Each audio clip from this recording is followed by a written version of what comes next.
Hello everybody, this is Lohit Matani, IPS officer of 2014 batch. In my previous video, I told you how to approach ethics case studies in General Studies paper 4.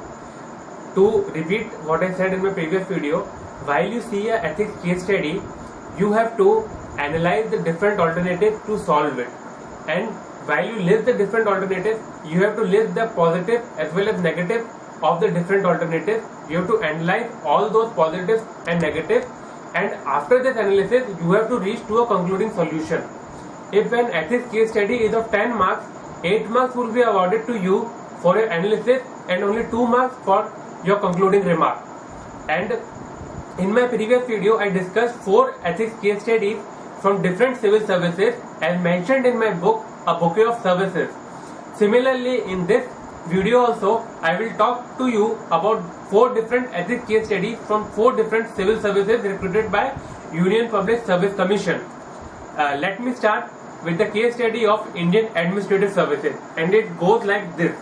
This is the case study of demolition of religious structures. You are posted as a district magistrate of a district in Odisha.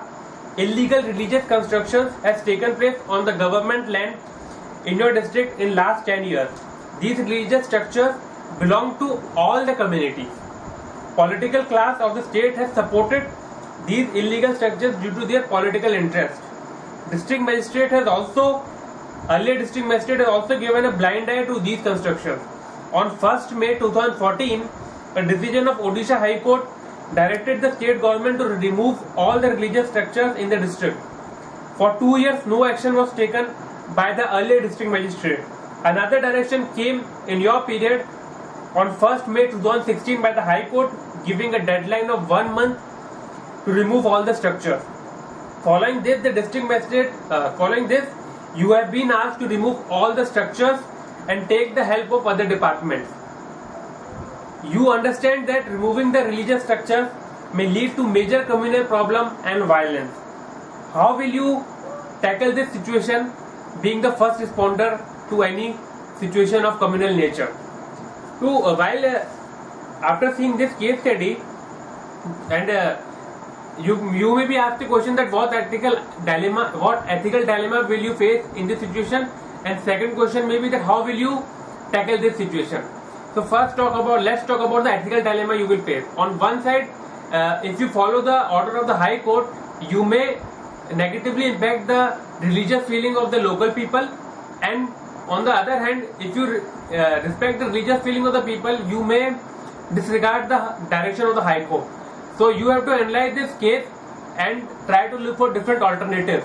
So first alternative would be you can maintain the status quo, don't take any action like the previous district magistrate, and let the people's group appeal in the Supreme Court, again in the direction of the High Court. If you see the positive of this action, the positive would be that it will not impact the religious feelings of the local people.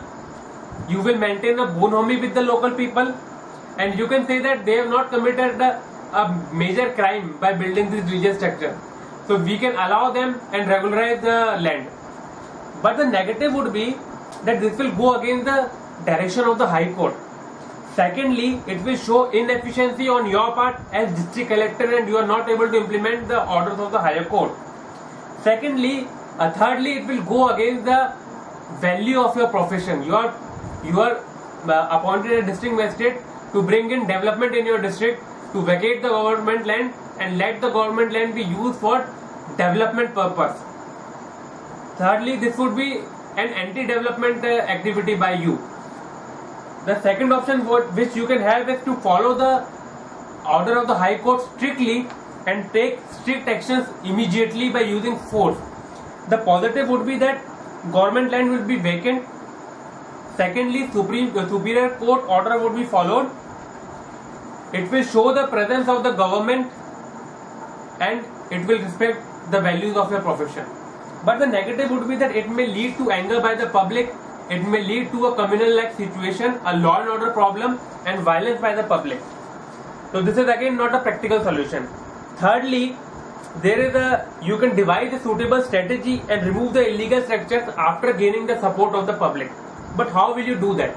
This is a good solution because this will help you in following the direction of the High Court, as well as it will gain the support of the local public. So this is a real life situation. So I will give you a real life solution to it, and the solution which was taken by the then district collector posted in that district.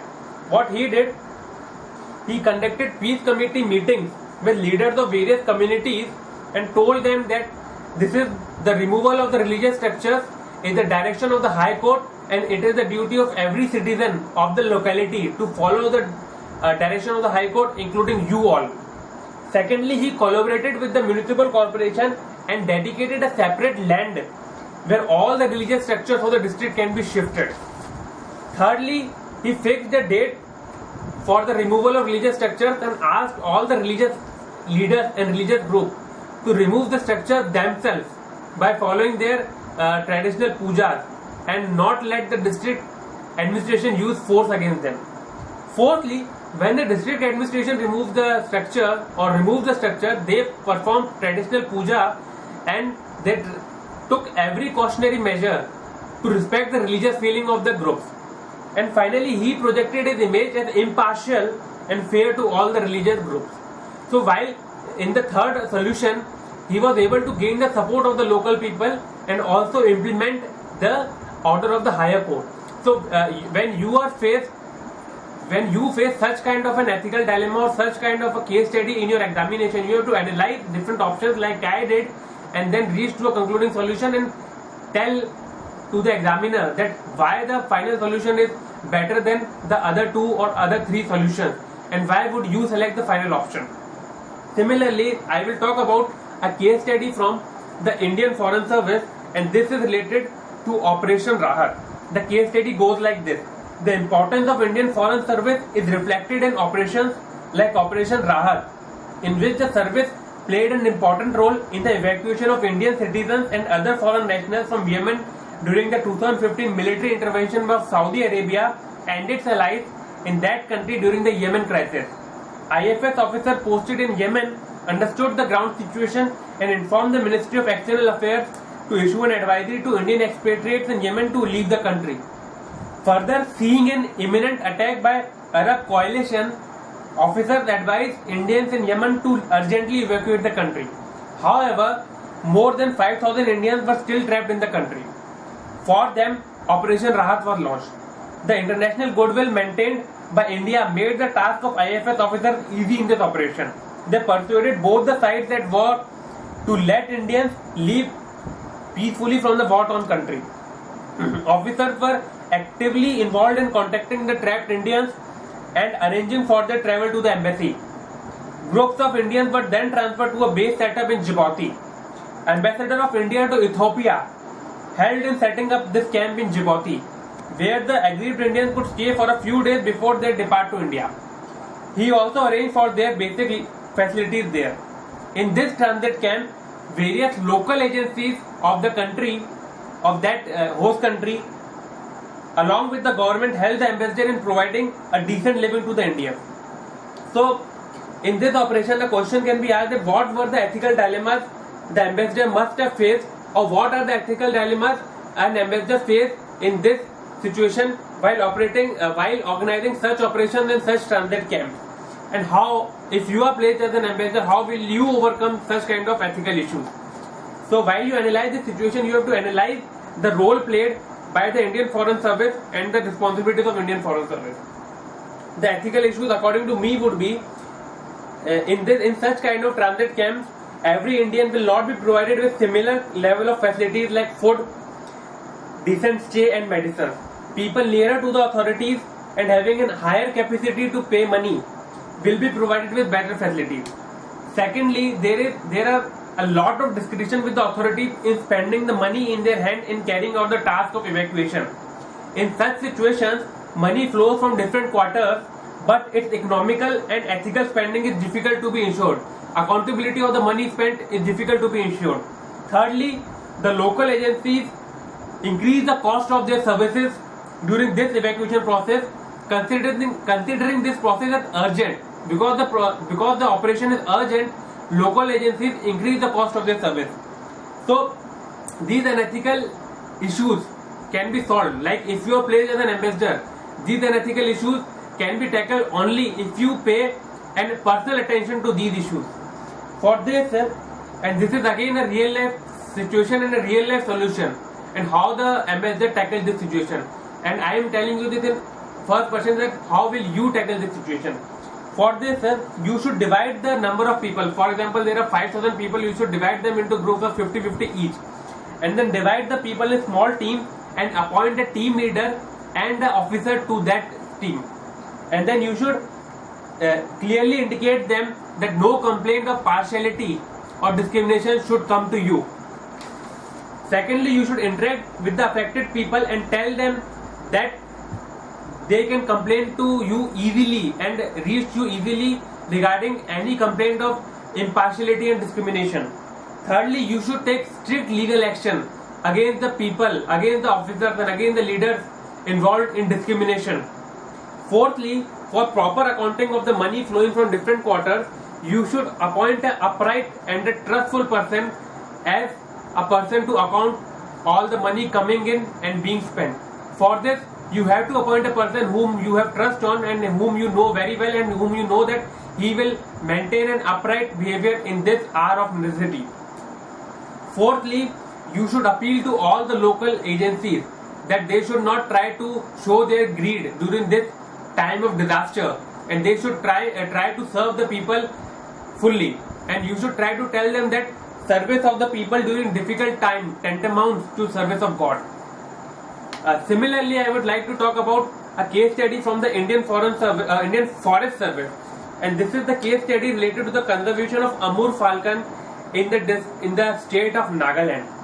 In October, huge numbers of Amur falcons arrive in northeast India from Siberia en route to their final destinations Somalia, Kenya and South Africa.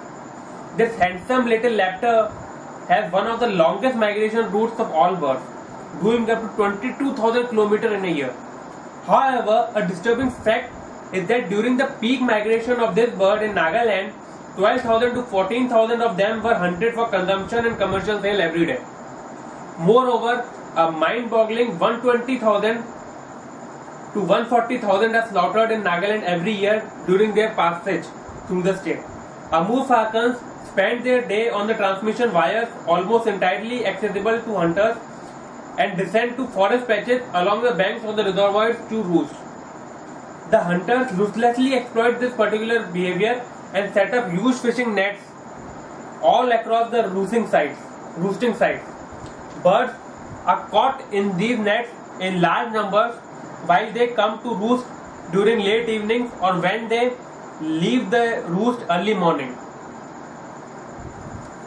Now, what happens is that these Amur falcons are hunted in Nagaland, and the forest department has the responsibility to conserve these Amur falcons. The question is that what ethical dilemmas and what challenges a forest service officer faces while conservation of rare species like Amur falcons, and how can he overcome these challenges. And this is again a real life case study, a real life situation, and I will tell you a solution which a real life officer has successfully implemented on the field. First of all, I would like to say that forest service officers face many challenges while protecting rare species of birds and animals, as their hunting is a prime source of revenue for the local forest tribal people. So, while conserving such kind of rare species, forest service officers face ethical challenges from all the quarters, from the tribal people, from the market, from the civil society, as well as from the political class. The challenges faced from the tribal people is that this is their prime source of revenue. Tribal people earn revenue from such kind of hunting activity, so they don't cooperate with the forest people while for the conservation of such kind of rare species. Secondly, they eat these Amur falcons, so this is their food. That's why they don't cooperate with the forest people. Secondly, there is a challenge from the market. The challenge is that birds like Amur falcons are served in big 5-star hotels all across the country and abroad. Thus, markets provide an impetus and motivation to the tribal peoples to hunt such kind of rare species. Thirdly, there is a challenge from the civil society and from the media. When the forest officers arrest and interrogate the local villagers, civil society don't support them. Civil society and the local media try to show them in negative light, and they try to show that forest department officers are against the poor tribals and are doing excesses on them. They try to show that seldom they try to show that Amur falcons are an asset to the whole global population, and their conservation is the responsibility of every citizen. They don't show this angle, and they only show the angle of the local tribal people, and they show that the forest department is doing excess on them. And finally, there is a challenge from the political class. Political class, they support the interests of the tribals because of the vote bank politics, and they try to pressurize the local forest people for not taking action against the illegal hunting of Amur falcon. Now I will tell you what options you have. First option is that maintain status quo, let the birds being done. And the positive of this would be that bonomy would be maintained with the local villagers, local tribals. But the negative is that you are decreasing the population of Amur falcon. You are impacting the environment. You are letting the environment get degraded, and you are letting the ecosystem get impacted, and you are acting against the core values of your job. That is to protect the environment. Second option with you would be to take strict legal action against all the tribals and immediately arrest this phenomena. The positive would be that you will create a huge deterrent impact. Secondly, phenomena may be arrested immediately. However, the negative would be that tribal will go against the government, and they may also indulge in violent activities. And third strategy, which was appointed by a local forest officer appointed placed over there, and I will try to tell you that strategy. This is a well-defined strategy which seeks the support of the local people in the conservation of Amur falcon. And how did he did that? What he did that, before taking any strict legal action and before conducting any operation, he visited at least 2 villages daily and talked to the local people over there. He told them the importance of Amur falcon for the environment and tried to bring a change in their mindset. So he tried to bring a mindset change before taking a legal action. Secondly, he apprised the villagers on how they are being exploited by the city markets like Dimapur, nearby markets. So he tried to tell them that because the nearby markets want Amur falcon to be served in big hotels, that's why they are exploiting you. They are making you do illegal activities, and they are not themselves directly being indulged in illegal activity. So he tried to told them that you are being exploited by the markets, and because of the markets you are doing an illegal activity. And he told them that since you do not eat all the Amur falcons you hunt, you sell it to the markets. So you should not sell it to the markets. You can hunt him only to the extent of your food. Thirdly, he focused on bringing awareness among the children of the tribals. For this, he conducted various cultural programs from children to emphasize the need for everyone to conserve the nature as one's duty. So he told the children that it's your duty to conserve the nature, and it's your duty to not hunt Amur falcon. Fourthly, he showed tribal youth and elders other ways of making a living without disrupting nature. So he emphasized on alternative employment opportunities. For example, he trained the forest youth in hospitality activities. For if a tourist come to their forest, then how can he provide hospitality to them, and how can they be placed in good hotels by doing hospitality jobs. Fifthly, he conducted various community level programs to highlight the importance of Amur falcon and the international concern to conserve it. Finally, he took strict legal action against the middlemen involved in transportation of Amur falcon to the hotels and the market. So all the middlemen who were involved in the transportation of Amur falcon from the villages to the market were strictly dealt with, and they were strictly punished.